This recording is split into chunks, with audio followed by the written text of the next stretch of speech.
Season 3 of Chefs and Deliciousness starts right now. Woo! Right now. Trey's Chat On Live. Hey, guys. I'm doing good. I'm doing good, man. Doing real good. We're back again for another Friday. We're going to go through some information here, local and national news, and we're going to get with old David Slaughter here in Lincoln.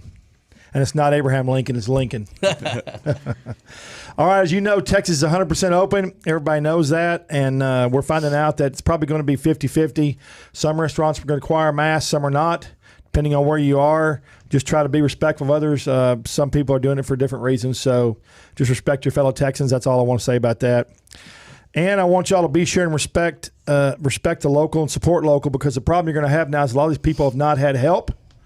Have not had enough help. Yeah, that's right. And they're back up at 100%. They need People help, are going to be standing around screaming, hollering, and, man, where's my food? And I don't want to see. And you're going to have to be patient. Yeah. Respectful and patient. And you know what I mean. It's absolutely, yeah. It's like opening up a floodgate. It is, man. Because they couldn't hire a bunch of people before. They didn't know it was going to open up. Right. So, right. A lot of people hurting right now. and they won't come back to work because they're on the dole, on the take. Yeah. Like my daddy used to say, on the dole. On the government dole. And as I just said a while ago, some restaurants are still going to require masks. Be respectful about that. All right, as you know, the House passed a $28.6 billion bill for restaurant relief. And here's what's funny. I was reading this a while ago. I was reading it a while ago, and it shocked me. They said that the most one restaurant could get was $5 million. You better put your dibs in, buddy. $5 million. So you're capped at $5 million per restaurant. Hey, we need to know who to call on that. We need a contact. Yeah, $5 million per one restaurant and $10 million per restaurant group. Unbelievable, man. Yeah, that's a lot of money. That's a isn't lot it? of money. It is. That'll get you out of a hole. April 10th, Frisco Uncorked. Frisco Uncorked, April 10th. Check it out. You can Google it or go to Facebook, Twitter, whatever, and put in Frisco Uncorked. It's an awesome wine and food event, and then you can get your tickets. They put that back on because the mask mandate's over with. And then also last weekend, the new restaurant in Dallas opened on the 42nd floor. It has the best views of any restaurant in North Texas. 42nd floor, and it's all glass all the way around. Wow. It's called the Monarch. If you're curious about it, you ought to Google it. It's a neat deal. Awesome restaurant. Yeah, very nice. Fantastic. Nice. Wow.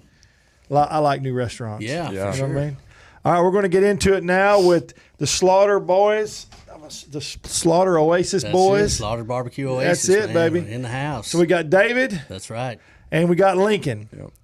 And Lincoln, I'm gonna put you on the hot spot because I'm gonna tell you. You just told me a story, and I got to do this because I thought this was really neat. You know, I love stories. Yeah. So things go better with stories. So Lincoln, I want you to tell everybody how you got your name, Lincoln. So my dad's a welder, and so everyone thinks I got my name from a welder. Right. But I was always told he just pulled a penny out of his pocket. So And there it is. And there it is. Yeah. You pulled a penny out. I'm going to tell you something. Some people agonize over names for weeks and months and even 9 months. yeah. Yeah. And he just pulled a penny out of his pocket. Pull a penny out of your pocket, and the man, the myth, the legend born right That's there, right. man. And Yeah.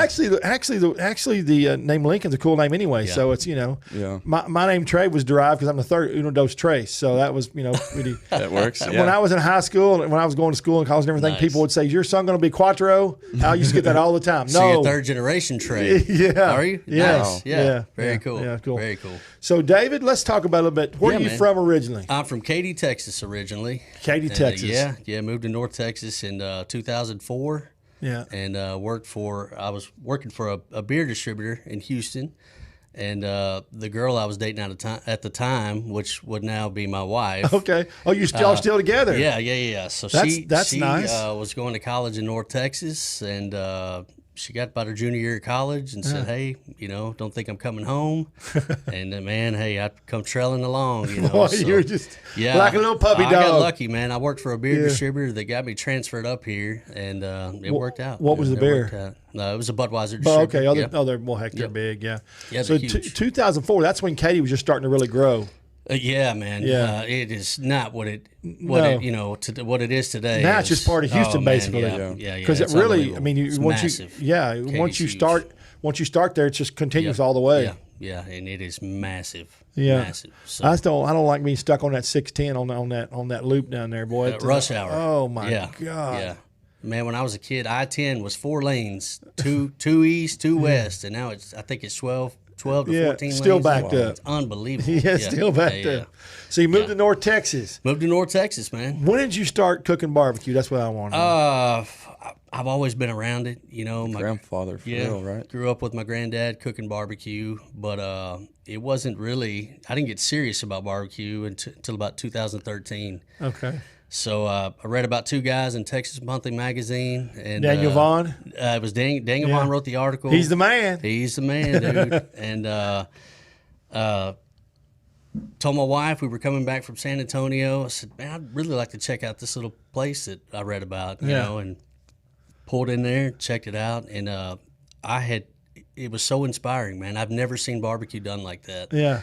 As a little food truck, you know, you got a keg of beer tapped. Live. I mean, these guys are having the time of their life. You know, they were enjoying themselves. I didn't want to leave. You know what that is? That's passion. It is passion. That's right. It absolutely is. But I told myself at that moment, like, this is what I want to do every day, every day. You know, it took me a little while, but you know, we got there. You know, we're building something that's pretty special out in East Texas. No, you are. It's awesome. You're in East Texas, and I've had you. I've loved your food. I met you. I was about 3 years. 3 years ago now. Yeah, about 3 years ago. Yeah. Yes, it was. I featured your stuff on the one of the ABC specials, and y'all have changed the menu up out there. You got all kinds of great stuff on it. What was the most difficult thing for you when you started? What was the hardest thing when you first started for you to open up? I think. We didn't really have a plan. At Budweiser, probably. You know, and we didn't really have a plan. We just jumped into it. We started cooking. I had a full-time job. My wife's got a full-time job. So we were really working 7 days a week. Both you were working two jobs? Yeah, I was working at Budweiser full-time, and then we opened our barbecue business just 1 day a week. Okay. Saturdays. And I knew we wanted to get into the business, and I obviously couldn't quit my job to jump in and do it, right. You know. So that was really the only opportunity we had. You know, we can try it out 1 day a week, see if it grows, see if we can build it into something. And my God, it took me 2 years to get to the point where I could walk away from my full-time job to do it. Now, Lincoln, has he been with you? Have you been with him the whole time? No, so I didn't start with him until after they had already bought the trailer. Okay. But it was still pretty early on. So you said I started as a customer before. Oh, did you? Yeah, he did. He did. Yeah. We used to admire his truck, man. His big old Ford truck, big mud tires pulled up. And I said, look at this kid in this bad truck, dude. And we got to talking to Lincoln, and we'd come to find out he had some family that does some catering. You know, they're in the food business, right. And we got in a pinch one time. We had a massive catering for the school district. Right. For like a sports banquet. Yeah. And I called this dude up. I was like, hey, man, I need you. You got to come help us out. You know? And he never left, man. So he was born out of necessity. Yeah. We needed Listen, him, man. His name from a penny, and he's born out of necessity. This guy's something else, isn't he? I worked that event, and then one more afterwards, and then you and Jeremy at the time offered me a job on Saturdays. Yes. The first time I met him, I said, "Man, dude, after he ought to be able to look like he ought to be on a skateboard somewhere, not behind a pit in a pit room." That beanie on, a skater beanie on. Yeah, I wear those too all the time. Yeah. Man. It depends on when I'm off. Yeah. So what has been the hardest thing for you now? Because you're out there in East Texas, man. It is, man. You know, it's a hard market in East Texas. The hardest thing for any business, man, is customers. Yeah. You know, drawing up business. Yeah. We were open for 2 years, 1 day a week, and we absolutely killed it. We couldn't keep up. You know, and I was a little naive, not being in the food business. I thought that was going to be consistent. The expectation every day. Yeah, not so. Hey, man, we sat there for 6-7 months when we opened, and people did not know we were there. Yeah. They still expected us only open on Saturdays. So we started knocking on doors, man, door to door. Hey, we got a barbecue place down here. We're open 4 days a week. Were you using social media at that time? We were using social media. It wasn't as big as it is now. I hadn't really figured out the social media. You know, yeah, man, timing you figure it out now. Timing is everything on that. It is. And we've learned to post at a time when kind of everybody's engaged, whether they're picking their kids up. You know, it's just that certain time of day, man. That we got it dialed in, and it works. What time is that for you? About 3:30, 4 o'clock every day. You know, we try to post consistently. It's like it's like 11, 1, 4, and 7. Those are that's the times. Yeah. But man, I was going home, laying in bed, posting at 8, 9 o'clock at night. Oh, you can't do that. Not many people would engage. No. You know, so it took us a while to figure that out. And once we got that kind of dialed in, man, people started showing up. Yeah. And we climbed us out of that pit we were in. It got dark, man. Yeah. It got dark. When you were doing that, and it was dark. Were you having second thoughts? Oh yeah, instant regret. Instant regret. Man. So by this time, I had dropped out of college because I went to college in Boston. Dropped out, came back, and was like, I need a job. He's like, I don't really have one. Well, I went home. And like an hour later, he's like, I got a job for you. I want to start next week. And I was like, okay, I guess. And that's where you started. And now he does. Now you're doing the pit, correct? Yes, sir. So beforehand, I had just helped them with like catering and stuff. Yeah. And then left for college. Decided that's not what I want to do. Came back, and then he taught me how to start cooking. Well, this dude was a godsend, honestly, because in the beginning, when I was working a full-time job, and when Lincoln came back from school, I was running up there, running home, changing my clothes. We were having to load our trailer, right? And then have to have the briskets on by a certain time. Yeah, everything's timed in barbecue. Yeah. And when he came it's back, all time. Hey, I'm at work on Friday afternoon. This dude's trimming, seasoning briskets, getting the pit. I mean, it helps so much, man. Back then, we'd get 3 hours of sleep. Yeah. And we'd work. Yeah. We'd crawl under that table in the trailer, man, and get a couple hours. Yeah. 28 hours. You know what that is, don't you? That's passion, baby. It is passion. No doubt. It's passion, and you got to pay the bills. And a little bit of insanity, too. Man. You got Yo, it's insanity, all right. It is. Start any business insane, especially barbecues, because barbecue is labor. If you're doing craft barbecue, it's a labor intensive. And it's a food that people don't always want. Like, it's very intense food. Yeah.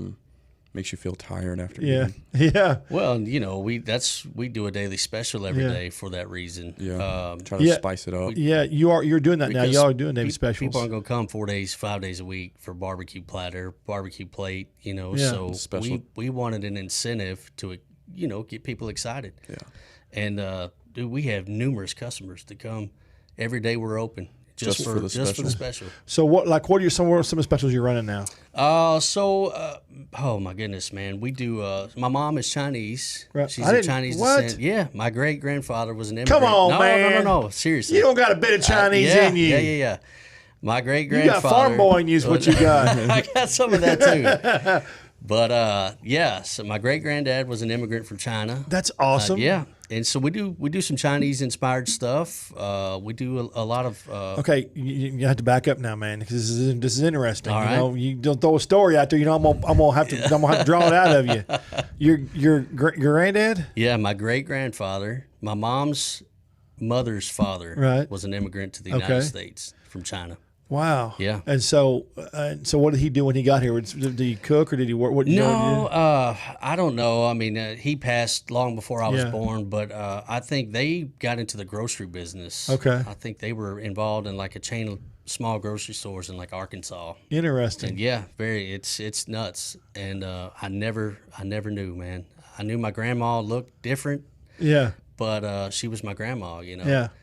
And when I was about 14 years old, we were going to a family reunion, Sioux family reunion. Sioux family reunion in Houston, Texas. Okay. I bet that was big. Oh, my goodness. Yeah. Man. It was a city park. Yeah. And we pulled in, and I see that, there's banners and Chinese writing and Chinese lanterns. And I asked my mother, I said, Who are these people? Well, that's my cousin Teddy, and that's my my Aunt Alice, and this is it was the most bizarre thing I'd ever seen, man. You were just throwing in the middle of it. Oh, it's cold, right in the frying pan, man. Yeah. But that's interesting. It was very neat, man. Yeah, I learned a lot that day. As many times I've visited you and had done stuff with you, I've never been able to ask you because, like I tell you, it's different when someone's sitting in your chair for an interview. So we brought some today. We brought some smoked Asian glazed ribs. Oh, that's awesome. one of our specials that we do, and it's a huge hit every time we do it. So okay, I shared that. So let's back up now to your specials. So what are some? I know you do the corn. I know you do the elote, right? we do the elote, which I can't take credit for that. You know, the first time I'd ever seen that was at Panther City, in Fort Worth.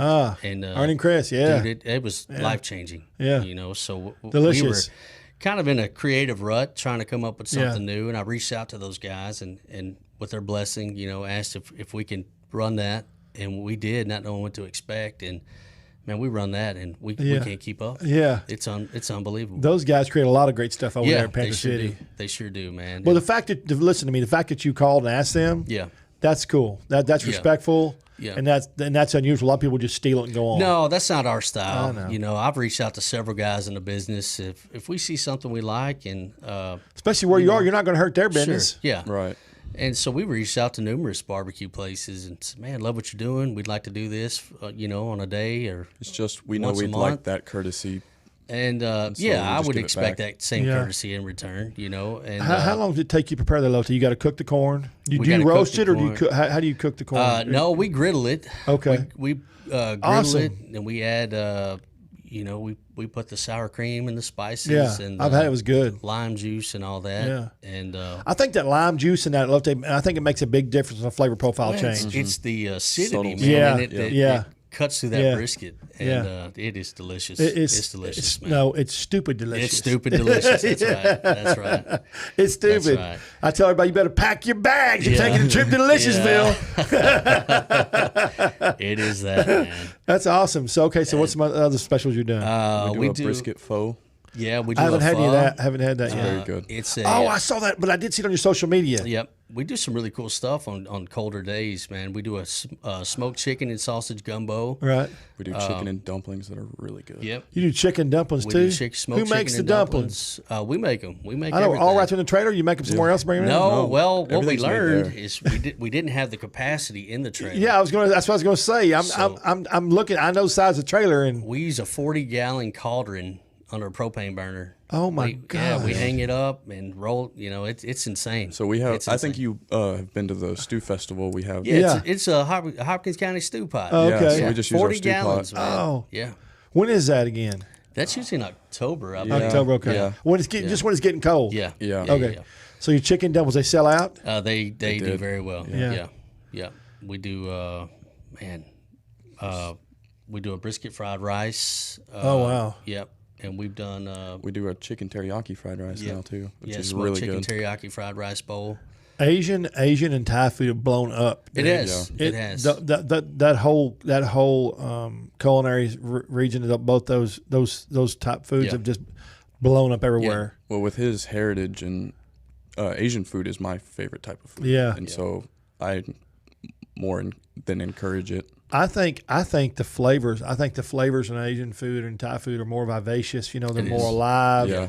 And very just in loud your face. flavors. Yeah, They're loud flavors. Loud, man. boy. Yeah. But it's delicious. Yeah, it is I delicious. can't stop eating it. Yeah. I mean, I just eat that. I know. I like that. Like there's a place down here in Fort Worth that does a big handmade dumpling, and they stuff it with a glazed. Is it a bao? Like It's a bao? Yeah, it's like a bao. Yeah, Yeah. and they stuff it with a big piece of smoked pork. Oh, nice. You know, man. and then a little glaze on it with some Very nice. with some scallions. Oh, it's delicious. It's very simple cool. Yeah. but Yeah. delicious. Yeah. It's all about that sauce and the spices with that Asian and Thai. You know, we live in a really cool age right now because, you know, the food has evolved so much over the Food's last a rock 10 years, star. man. And it has to be due to social media. Yeah. Social media has changed the food It's game. changed everything, but It yes, it has changed the food and the craft cocktail and the beer. It's changed everything. anything. It's gone because, from eating to survive to yeah, eating to there enjoy you go. it. Yeah. That's exactly what. Yeah, Look at me. You know, I mean, and you know it's people because of social media, people always want to have the next big thing. So Yeah. it's about color. That's right. It's about the size. Yeah. It's about the right. creativity. Yeah. It's about the flavor profiles and also too. That's a lot of the Food Network cooking channels. Sure, and if it's something they've never seen, it's even better. Yeah. But I hear you say that all the time. On your show, it's got to look good. Yeah. You got to present it well. It's got to look good. And, That's it. People eat with their eyes. I learned that a long time ago in the restaurant business. And it's funny. I don't care if you're selling a $1 hamburger or a $100 steak. Yeah. It's got to look good. That's right. They both need to look like they're $100. Yeah. It's just the way it is. Yeah. Well, and people want to feel like they got what they paid for too. Yeah. You know what I mean? And what is it? Is it the cheesy enchiladas y'all sell that look so good on the pictures? Yeah, we did those this week. Smoked brisket enchiladas. God, those things just look ridiculous. Yeah, it's a huge hit for us. Oh my God! Somebody made the comment they were teasing the other day about. I think it was somebody in Lincoln's family commented about. Somebody was asking them about the enchiladas. They said, "Well, no, I don't really eat enchiladas covered in cream of mushroom or something like that." And we laughed. Said, "I can assure you, there's not cream of mushroom." Someone taking a can of cream of mushroom. That's a lazy way of doing it. No. I never even heard of that. No, I haven't either, man. I don't know, some That's prehistoric recipe or something. I'm not sure, but prehistoric recipe. No. So what is your favorite side that you do? Our side? Yeah, or not side, but your favorite special. Man, pork belly's fun because it's such a diverse piece of meat. You can put any flavor profile on it.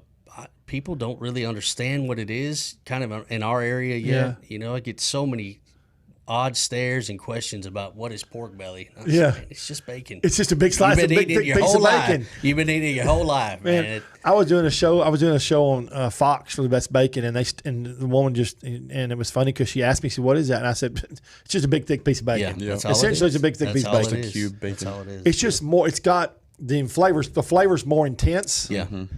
And there's more texture on your tongue. Well, the meat, man, if you get that fat rendered right on those, and there's some really incredible meat on that pork belly. Listen to me. There is nothing anywhere on a damn pig that I don't like. I eat the ears. I'll eat the snout. The rooter to the tutor, right? Yeah, the rooter to the tutor, right. man. Yeah. That's right. I mean, you have to admit that animal is fantastic. It is. Because you can eat everything on that bad boy. I raised them growing up. And it's interesting to be doing that and then to where I am now, which is cooking them. Just kind of Have y'all done any of the snouts, smoked the snouts out there yet? No, we haven't.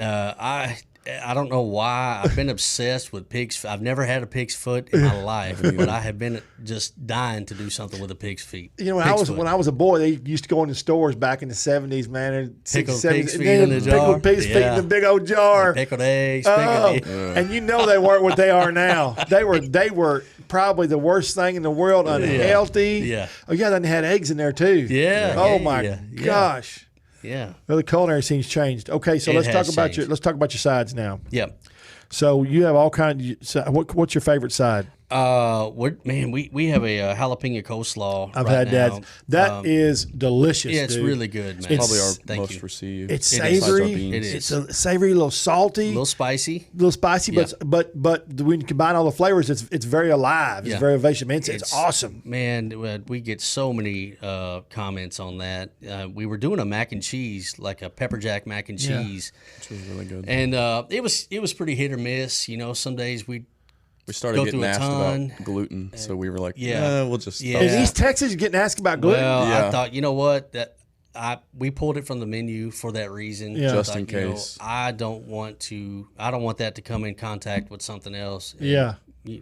Get sued or whatever the case may be. People are crazy, aren't they? But we came up with that coleslaw recipe. We call it a jalapeno salad. Yeah. Because Josh works for me as well. Yeah. Well, his wife just so happened to come at that moment. We were we were running a test batch on it. She won't eat coleslaw. And he said, my wife won't eat coleslaw. I said, man, just get her to try it. Yeah.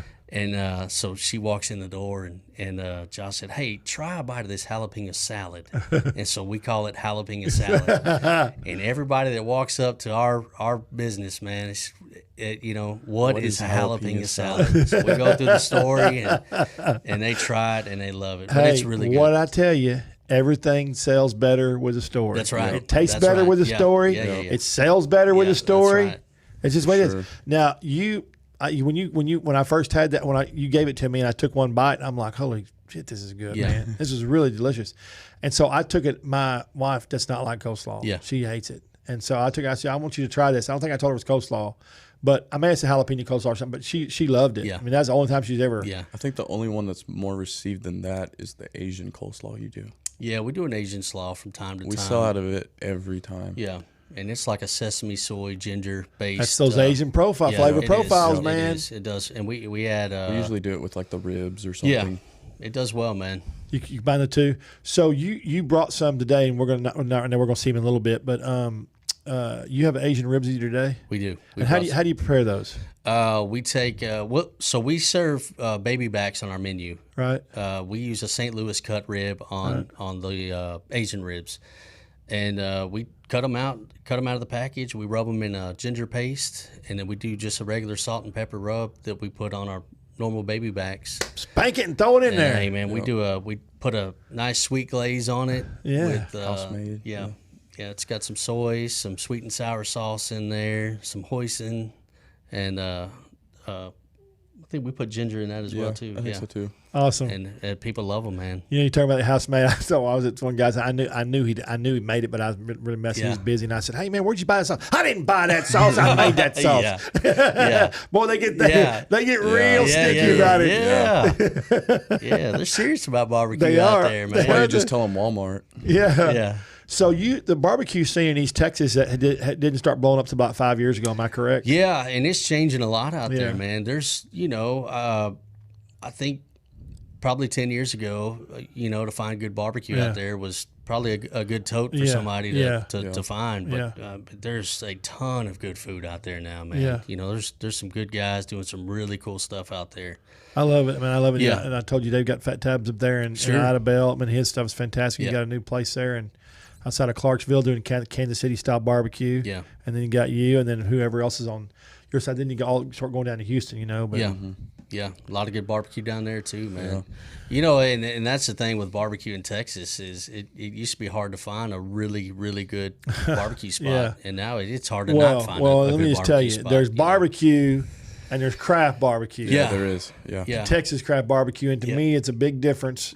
Sure. Some people, realistically, it doesn't bother them. Yeah. They have a frame in their mind. Yeah. What they think barbecue should taste like, what flavor profile should be. Either one works, and they're comfortable with that, and that's a place they go to. Yeah, that's right. But if you love barbecue, which a lot of Texans do now, and it's growing numbers by the day, by the week, then the field is totally different. I mean, it's as far as to say a Volkswagen versus a Ferrari to me. Yeah. There's absolutely that much difference in it. Yeah, I totally agree with that.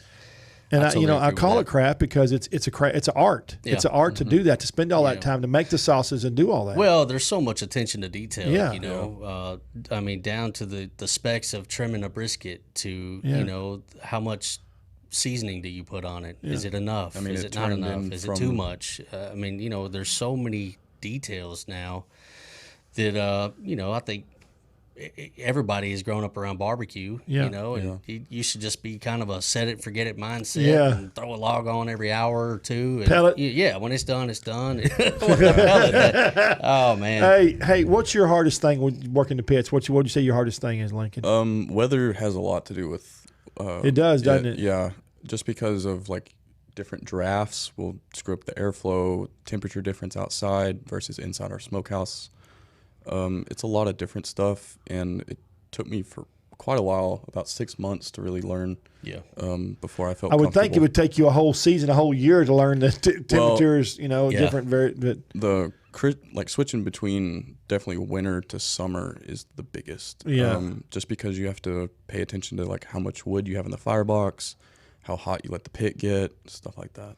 I can usually tell how the pit is performing based on the look on his face when I arrive every morning. Yeah. If it's a smile, the pit's running good. If face is red, I know, hey, you got a problem. Yeah, we got a problem, man. Well, sometimes it's a lot of work, but it's still fun. Y'all enjoy doing it. Yeah, it is. You have to love this to do it. You have to love it to do it. You really do. But yeah, we love it more than anything. Are you comfortable now? It's funny. We were just talking about that the other day. We're not. I don't like being complacent. Yeah. You know, I don't like that feeling. You don't ever want to get that way. I don't. Yeah. Kind of scares you. Which is why we change it up a lot. Yeah. You know, we collaborate weekly as a team. You know, all of us, and hey, what are we going to come up with next week? And so I think people now, especially with food, man, expect something different. They expect something creative. Yeah. And, you know, that's an important part of our business. It's an important part of our team, too. And I think Plus now, it makes it fun. Yeah. And I think you realize now how much social media drives your business. It does. Yeah. I mean, pictures. Yeah, sure, no doubt. Let's talk about these. You got some sauces here. People can buy these sauces. They can. They are available. Yep, we sell them at our. I'm gonna lay them down right here. Location. Look at, we can see them right there. Okay, we got a habanero sauce. Now, is that hot or is it just flavorful? It is hot, but the flavor is unreal, in my opinion. I taste some mango in there. I would hope you would say that. It's got your name on it. It's really cool, man. Well, and why we decided to do that is every barbecue joint I've ever been to, and probably you too, has got a bottle of hot sauce on the table. And so we reached out to this company that could put our label on it. I thought, man, you know, if we could have our label on some bottles of hot sauce and on our tables, why not? Yeah, and it's all about branding. Which one do you like better? I like the habanero. You do? Okay. I tend to like mine a little on the hotter side. You do? Because you're kind of spicy. Hey, spicy. I love it. One of my earliest memories working for him, we had a guy show up and sell us ghost peppers out the window. Yeah. And so we were like, okay. Well, back then we were only Saturdays only, and so with us just staying up all night, we'd make our own lunch there in the trailer. Yeah. And so we had some pulled pork tacos, and he put one on my taco, and he was like, "You got to eat it," and I was like, "Oh." So I ate the whole thing because I was like, if I only take a bite of this, I'm not going to finish my taco. Yeah. And I think I finished like a half gallon of milk, the pack of buns. Was it hot? Oh, yeah, it was hot. Were you trying to get the heat out of your mouth? Here, eat this, but you're not leaving early. I watched him eat 5 like it was nothing. Did his face turn red? Oh, man. Oh, yeah. Boy. Oh, yeah. Is that what you say, we did everything but get out the fire extinguisher and kill them off, man. Yeah. But ever since, I eat a lot more spicier food because you do. Yeah, you do. Well, that's good. You know, you got to challenge yourself. Yeah. So we're gonna bring some of your food in here. We're gonna look at it. And I can't wait. I can't wait to talk about the food. Cool. So people want to go out there. Tell them where you are. We are located in the Fix and Feed parking lot in Sulphur Springs, Texas, and it's kind of a farm and ranch. And they have everything there. And I don't care where you are in East Texas. If you're an hour or whatever, I would make the drive. I remember the first time I went there. You know, I kept going back and forth. I think I told you. I remember you telling me that. I kept going back and forth in front of that damn Fix and Feed, and you were sitting right there. I literally drove past. I literally drove past it. And thank you, Josh. Well, and, you know, it's funny is they thanks, Lincoln. They rent U-Hauls out of Fix and Feed, and I get more customers looking to rent a U-Haul. So we got to get in the U-Haul business. All right, let's set this down right here. All right. Very cool. All right. How you doing, sir? Doing well. How are you? Good. I'm doing good. Doing fantastic. Tell everybody who you are and what you do. I'm Josh Hill. I'm the hype man. The hype man. Guy. You are at the window every time I go over there. Yep, that's what I do. That's good. That's good. Yeah. That's fantastic. Thanks for coming today, John. Yes, sir. All right, we're gonna show this food a little bit right here. I'm gonna spin this around real slow, kind of right here. Let's talk first, David, about the ribs. Yeah, so these are the St. Louis Asian glazed spare ribs I was telling you about. These look fantastic. Rubbed with ginger, Asian glaze, smoked. They are really good and really popular. God, they smell good. They're really good. And these are the chicken poppers, right? These are the chicken poppers that's been featured on your show a few times, and that's another popular item that we have. They love that on ABC. Yeah, they love that. Man, that was one of the most popular thing there. Yeah, thank you. So we have 2 novelty sausages that a good friend of ours, Ben Buses, owns Blue Bonnet Meat in Trenton, Texas. Right. And he is a master craftsman, man. But this is a Frito chili pie This is a sausage. Frito chili pie. It is. That looks great. You know what? It's also packed right. Some of the sausages aren't packed right. Yeah. They're real loose, and I like to pack. Man, he has nailed that process. And they, I just learned this the other day. All of their meats are prime and up. So he does a lot of retail prime and Wagyu beef. But this is one. So we kind of collaborated with him, told him what we wanted, and and they perfected it. But this is a Jamaican jerk Jamaican jerk mango pork sausage. Okay. That we're debuting tomorrow. You know, Jamaican jerk is one of my most favorite things in the world. I used to go to Jamaica quite a bit, and I was going to, I think it was Montego Bay, and guy was driving me in a van, and the windows were propped open.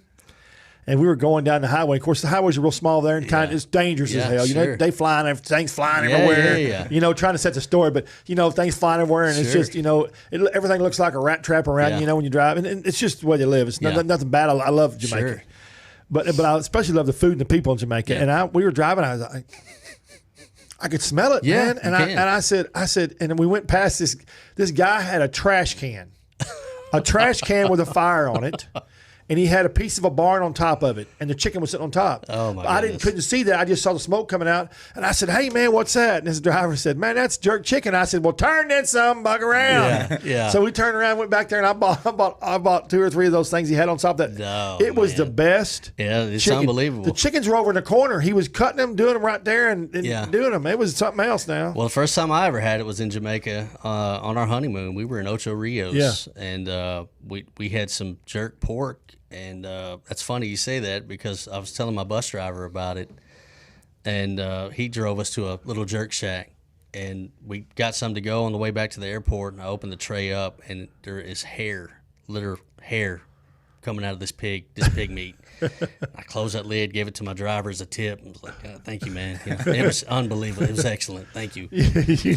You skipped this a little bit on the mic. Yeah, there we go. But that's a really, really good sausage, man. That's it's got awesome. some heat to it. But anyways, we're grateful for them. They do really good work, and they do a good job for us. So how long does it take to make these? To cook them, as far like prep them. I think we put them on the smoker for about an hour and a half, 2 hours, depending on where we have them located on the pit. Yeah. But they're fantastic, man. Delicious. And what's this sauce here? I know you make this sauce. That's the blue cheese horseradish sauce that we pair with the love. chicken. It's weird, people that aren't really accustomed to eating blue cheese, or horseradish. That too. You wouldn't. So when you first told me, I'm like, I love both of them. I love horseradish, I love blue cheese, but I thought I've never put them two together. Especially with barbecue. I never put them two together. And boy, I took one bite and I was like, give me a tub of that, baby. It works, man. It works with that chicken. It does. How did that come about? We were tossing around doing like chicken wings or something one day, and I don't eat chicken wings without blue cheese. Right. And I thought, dude, we have to have some kind of sauce with these jalapeno chicken poppers. Yeah. And we just did a little test batch, and we loved it. Yeah, but what in your mind made you throw the horseradish with the blue cheese? I don't know. I mean, he likes the Trey, spice. So much of what we come up with is so impulsive, and it happens like that. It works sometimes, and sometimes we don't execute it very well. Hey, we try hard, man. Hey, but that's the way culinary delights are. That's the way they're created. Yeah. So some guys will tell you it takes 8 or 10 or 15 times to make a dish. Sure. You know. Yeah. I mean, and then I had one big celebrity chef tell me that there's no dish that had been created. You just got to get creative to take that dish and we work around it. Yeah, that's absolutely or work true. off of it. That's absolutely true. This just looks absolutely fantastic. Well, thank you, so man. What's your favorite thing on here? I'm gonna go with the Jamaican jerk mango pork sausage right now, man. I'm a huge fan of that, and I am so excited to introduce that tomorrow. It's tomorrow's the first day. We're debuting that tomorrow. Oh, that's fantastic. Yeah. But it's going to debut with my mouth later on. Hey, we are really excited, man. Both are great. Yeah, so. That's awesome. Yep. So, Josh, you've been there. You've been there since they started. No, I've been there for about a year, going on 2 years now. Okay, well, about a year and a half. I thought it was since they've gone full time. We tried to recruit him for 3 years, but he's been with us about a year and a half now. Yeah. What's your favorite thing about the business? The people. Every time I come up there, you're smiling. Oh, I mean, I enjoyed meeting the customers, getting to know people's names. Just something about sending out great food and watching them light up, or seeing the pictures that they post after they leave. Yeah, just either of an empty tray or before and after pictures. That's just awesome. So how many times have somebody eaten food and then come back and go, man, that was so good? Oh, daily. Daily. And because why? That's the most humbling thing. Because they're used to eating the other side of that barbecue I'm talking about. They're used to they're used to eating they're used to riding in the Volkswagen, not the Ferrari. You know what I'm saying? It's the truth. It is, but that's the best part about this business, man. It's just the customers and the feedback you get, and when you're tired and you're sweating and you're crying, and that one customer it makes it all worth it, man. When they come and tell you how great it is. So, how long does it take you start to finish? How long does it take you to trim a brisket and get it ready? We got a ghost in here. I would say one brisket, probably under 10 minutes, start to finish. That's cutting it out of the package and trimming it, seasoning it. That's when y'all do it. Yeah. So Lincoln's kind of taking Josh under his wing, and Josh has been coming up at night and kind of learning that side of the business, the trimming and seasoning and cooking. Everybody's getting cross-trained up in there. Yeah. It's nice, man. When you run a small operation, my granddad, when I was really little and told you to tell everybody, it's about being cross-trained. It's about everybody being able to do everything in a small operation. That's what makes you successful. Yeah. Because if all of you can only do one thing and someone didn't show up or something happens, then you're in trouble. Yeah. Well, people get stressed out. That's the nice part. We are a very small operation, but the expectation out of each other is very high.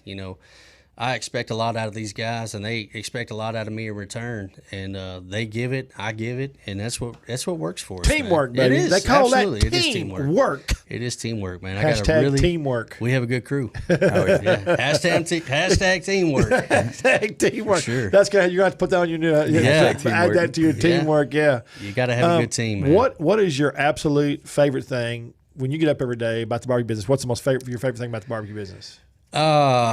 And don't just make something up. Be honest. No, it's funny. I just had this conversation. The smells and the aromas, man. I don't care where you're at, but when you smell that smell, it takes you back to a place, somewhere in your life. Yeah. But every morning, I pull up, I get out, and I smell that sweet smoke rolling, dude, and it just takes me back to my childhood. Yeah.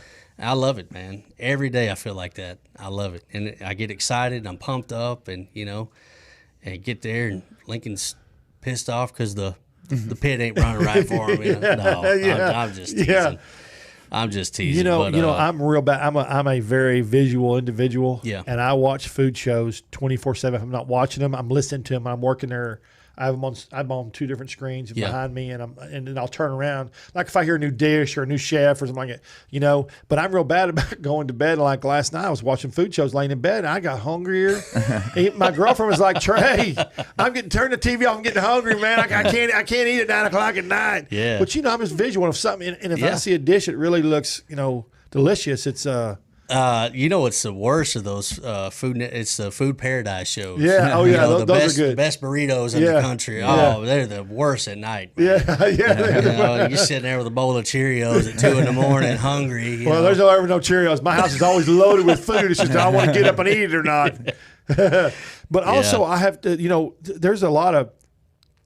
Not only has the barbecue business the last decade gone crazy, but the pizza business has gone crazy. Pizza too, yeah. The last 10 years, there's lots of craft pizza makers. And, there is. I mean, little places, and just make delicious pizza. Yeah. And the thinner it gets, the more I can eat. I love that. Yeah. And Goodwood, we have a really cool place in town that we collaborate with. They buy brisket from us, and they do a Philly cheesesteak pizza.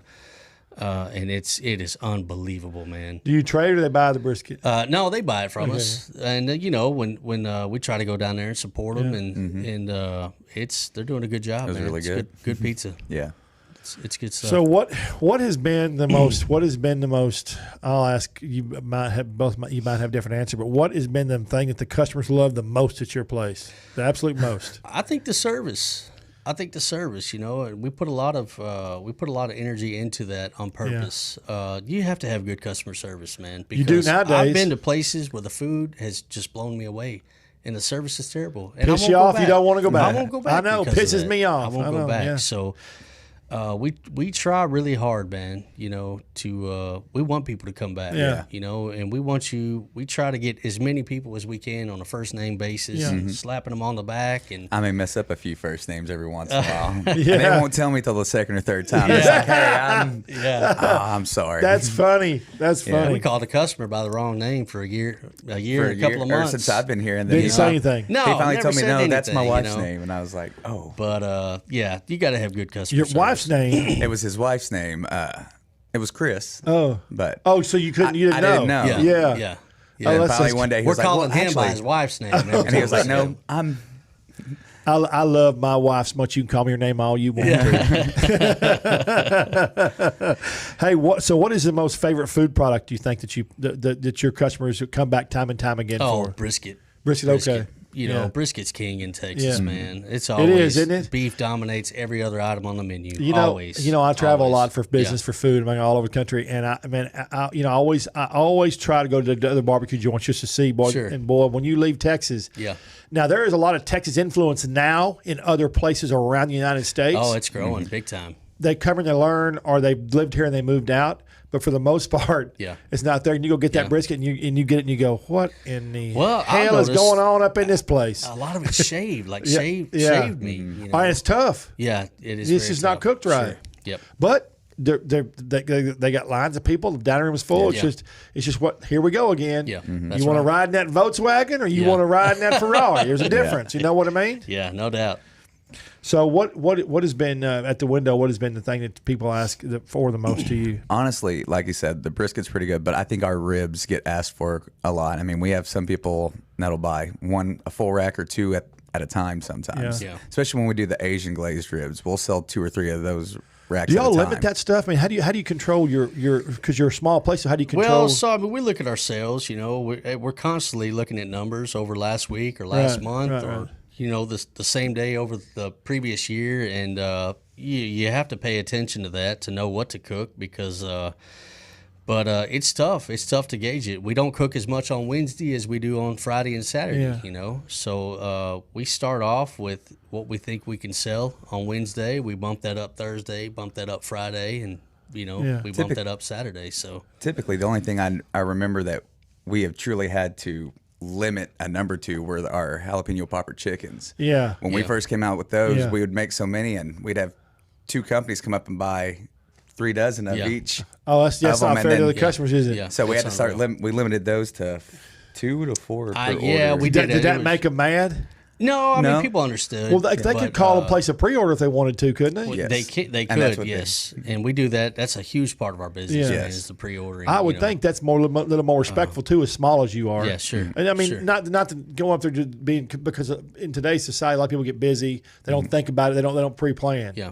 But as small as you are, to come up and try to buy all of them, it's Sure. That'd be something like I'd do. And, well, man, we've learned a lot over COVID, just the logistics of the business. I mean, we've had to manipulate several things, delivery and curbside. I was just fixing to ask you about how that happened. So, I had never even considered the thought of delivery. But now that we have gotten into that a few times, it's unbelievable. Yeah, I mean, we're missing out on a tremendous opportunity. You gonna have one of those little. You know what you need? You need a van with a big old snout on the front and a big pigtail on the back and 2 big pig ears. I was thinking like a pig Vespa would be. But, that's smart. That's spending less money. That's right. And it's a small place. Actually, you could get around, couldn't you? We just signed up with DoorDash, man, because does it work? Well, we don't know. We just partnered with them this week. Is DoorDash going to work in East Texas though? I don't know. We have had. It's relatively new to our area. People in East Texas now. I got a ranch out there. 2 ranches, and they little resistant to change about most stuff. Oh yeah. No offense. It's just they're a little bit resistant to change. Sure. And that's probably why they like living out in the country. Sure. So but I never realized what we were missing out on, not having delivery. And so DoorDash, I think for us, man, could be a huge opportunity for us. Yeah. East Texas has been my favorite place. We've had ranches all over, and East Texas is my favorert place to have ranches, have cattle. I love the trees. Yeah. That's beautiful. Love the people. It's beautiful. Man, it's just absolutely gorgeous. Of course, we got 100-year-old trees all over the place, pecan trees. It's absolutely beautiful. Yeah. I mean, you just can't beat it. The terrain is what I like about East Texas. You never get know a little what you're further going to get. north, and then, you get close to the Red River. The terrain's a little different than down in Nacogdoches. Yeah, you go down to Piney Woods and Nacogdoches. It's gorgeous. Piney Woods. People don't realize all the different terrains that are in Texas if you're not from here. They think Texas, if they're not from here, is a prairie with a bunch of longhorns and horses. Right. That's what they think. Yeah. Except for Dallas, because the show Dallas and JR put that on the map. But most of them have a preconceived notion. Well, they mainstream Texas with Dallas. They put Texas mainstream. Yeah, that's funny. So what's going to be y'all's next deal? What do y'all have anything big coming up, like big events or anything? Well, they're starting to open up events back in. They are. Okay. They are, and So we're doing a veterans cook-off, which Josh is a veteran. I should have mentioned that earlier. He's an Army Thank you for your service. Appreciate that. And awesome. So we do a veterans cook-off, barbecue cook-off every year, and then we just got invited to Red Dirt. Tyler, I love Red Dirt. Yeah, that's big, man. So we're really excited about When that. is it this year? May 1st. Awesome. May 1st. Oh, it's coming up then. Yeah. It's around the corner. Man. Oh man. Yeah. That's gonna be exciting. We're very excited about that. So you'll be down there with the big boys. Yeah, man. Yeah. Yeah. It's not too far from you. No, Tyler's about an hour away. So, I can get there from Fort Worth on that highway, man. We leave early in the morning, boy. It's quick. Yeah. It's quick. Yeah, it amazes me, man. Just I feel like we're so far away from everything, and then we make the drive to Dallas, or coming here. I'm looking at the map, like 2 hours away, but it felt like we got here in 30 minutes, man. 2 hours. I drive 3 hours one way. That's a snack. Yeah, That's a snack. Yeah, I know. That's a snack. I know. That's time for me I can eat about a half a rack, or 2 poppers. There you go. Yeah. So So overall, you're happy you started the barbecue business. I am happy. Yeah, I love it. And are you going to try to expand a little bit eventually? I don't know. The growth. We're starting to just now see the growth that we need. But I'm a calculated risk taker. Yeah. So I like to. You're not going to jump off into pond? I'm not going to jump off into it. But if the organic growth is there, we'll make the adjustments and do what we have to do. And eventually, I would like to see us in a brick and mortar, But is now the time? No, probably not. COVID. It's gonna take a year and a half for everybody to recover from COVID. It's going to take. It is. It's not over. Yeah. Especially in East Texas, it's going to be a little faster. Yeah. But for the majority of the Metroplex areas, it's going to be a long time. Yeah. Sure. Because people are scared, and 500,000 people died. Well, we've been not we, but the country, the state. Everybody's been devastated by this. 151,000 restaurants closed forever. Unbelievable. That's a lot, isn't it? It's terrible. 2.5 million jobs lost. Isn't that crazy? Unbelievable. Yeah. So tell us, what's your social media handles? Our social media handle is Twitter's @Barbecue Oasis. Our Instagram is DSlaughterTX, and then our Facebook page is Slaughter's BBQ or Slaughter's Barbecue Oasis, and our website is Slaughter's Barbecue or Slaughter'sBBQOasis.com. If they go just to the website, is all your handles on there? It is, yeah. Okay. Has our address, and you can leave us comments, leave your contact Have y'all information. started doing TikTok yet? I have not started TikTok. I started TikTok, and I'm a TikToker now. Oh, man. I think I'm on every platform they have, man. But you got that might be for the weekend. To be, hey, that'd be good. I mean, seriously, when you do crazy stuff, and people, especially the food, man. Yeah. Here we talk about the food again, but TikTok's addicting, man. It's got a lot of cool stuff on there. Oh, that's Trey. I would never. And the videos, the quality of the videos on TikTok are phenomenal. Yeah. Phenomenal. Yeah. Well, just the technology we have at hand now Yeah. with the cell phone. Isn't that crazy? It's unreal. It's unreal, the technology we have. Me and Link were talking the TikTok, the different cooking TikToks that are coming out now Yeah. are just insane. Yeah, it's crazy, isn't it? It's hard to keep up with all of it. It really is. You got to, man. Yeah, you have to. I spend all day, every day, 7 days a week, running those social media sites, man. Well, it's funny.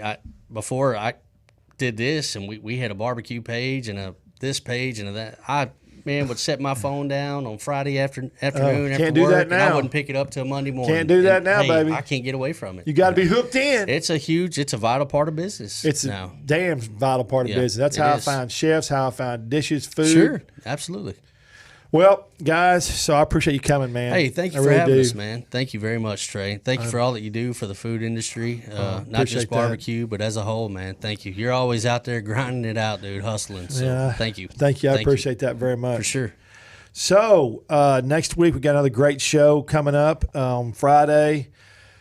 And you can also see all of our shows live on the Country Network on the app. And that's just, if you can Google the Country Network, go to their website and hit the app link or download the app. It's all free now. It's all free. You can watch the music videos, all my shows. That's all I'm worried about are my shows. You can watch my shows free. And we're fixing to start our new show worldwide. Trish and I, we're going to be talking about chefs from all over the world, from UK to California, from cool. Washington all the way to Jamaica. Nice. Yeah, it's going to be a 30-minute show. We're going to talk about different food genres and different dishes. Good for you, man. That's awesome. I love talking food, baby. Yeah, sure. It's all about that. It's all about that next dish. That's it. Mm-hmm. So you can go to TreysChowdown.com. That's TreysChowdown.com. I'm on all the social media sites now. If you're a TikToker, hit me up on TikTok and follow me. I'm doing some funny food videos. But most importantly, you can just Google me. I like to tell everybody that. Just Google me. Just Google me. Google's powerful, man. It's very powerful. It sounds good if you want to Google me. Yeah. It sounds good, right? Y'all just tell people Google us, Slaughters. That's it. Have you ever Googled yourself? I have. What comes up? It's all good? It's a plethora of good and bad. Good and bad. That's awesome, man. Well, I really appreciate y'all coming out, thank and you. I'll be sure and tell Lincoln I appreciate it. I'm sure he's watching outside in that viewing area. Josh, thank you. Yep. Mr. Slaughter. Thank you. Thank you, sir. Yes, Mr. Pitmaster. Thank you. We'll see y'all next week. Same time, same bad channel.